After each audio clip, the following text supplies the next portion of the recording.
Kyle, it's one thing to practice a fake punt in practice. Kind of take us through when they called it in the game, what's going through your mind, and as the play developed. Yeah, so, the start of this week, the players, after watching a lot of film with Coach John Baxter, we saw a look that was going to allow us to, have that fake. And, we have a lot of these plays, a lot of these spark plays that we call them, but, it was that at that moment, it was time for us to call it. We preach about on this team about building relationships, and it was a player-called play. We called it out on the field. We got the go from Coach John Baxter, and and then we executed it perfectly. Coach Kiffin said you were supposed to slide. Yeah, he told me that before the game, but I told him that there was no way I was going to slide. I haven't seen green grass like that since I was playing back in high school.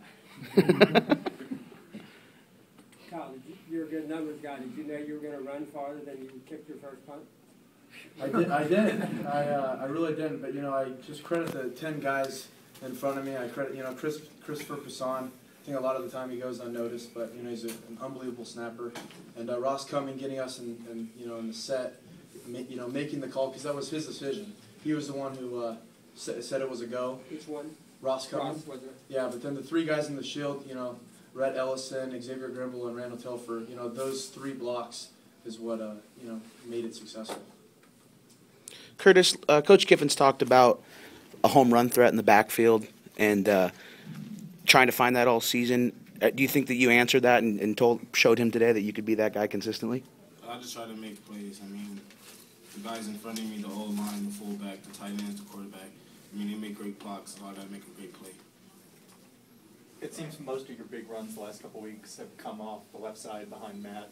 What's he doing so well that you've been able to break these big runs? Well, he just getting a guy, just moving them out the way pretty much, and then the other guys on the O-line just getting up to their guys.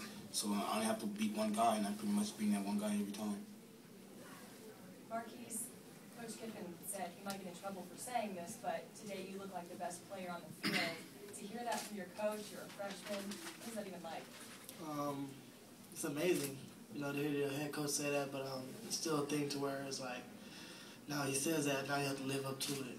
It's not, you can't just basically predict your game off that. I can't just lay back now. Now I got to pick it up even more than what I've already done. Nick, I think you guys had more total sacks today than you had all season long. Why was this, game different, and how much confidence does that give you guys? Well, it wasn't different. We just kind of just took it, one play at a time, and we got there this time.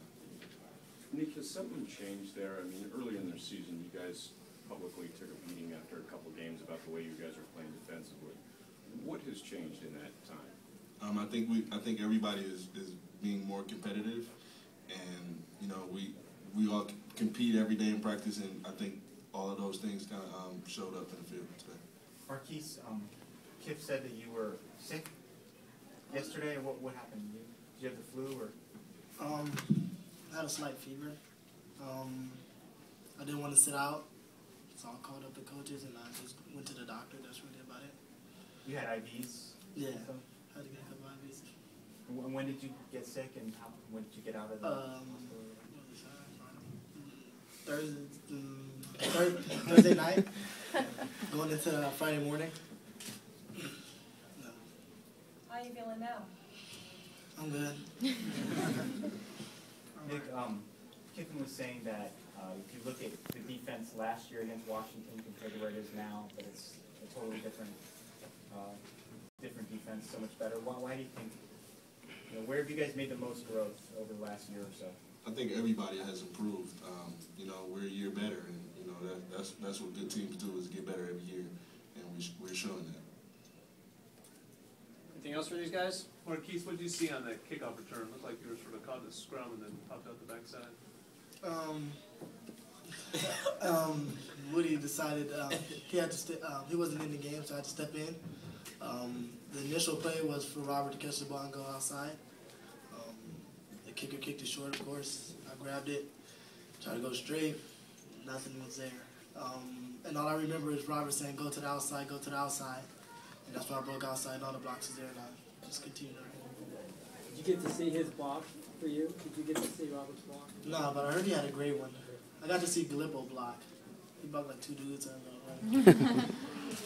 Curtis, what about your touchdown run? Looked like the guy had you around the 20-yard line or somewhere around there wrapped up, and you kind of shed him. Can you talk about the end of that run? I just muscled through it pretty much. I mean, the monkey jumped in my back. I got a little tired, but I was like, I'm not letting him topple me. I just couldn't let it happen. I just kept my feet moving and just shrugged him off for me and just kept going. Nick, how do you feel about your chances to win at Oregon, based on the way you guys are playing?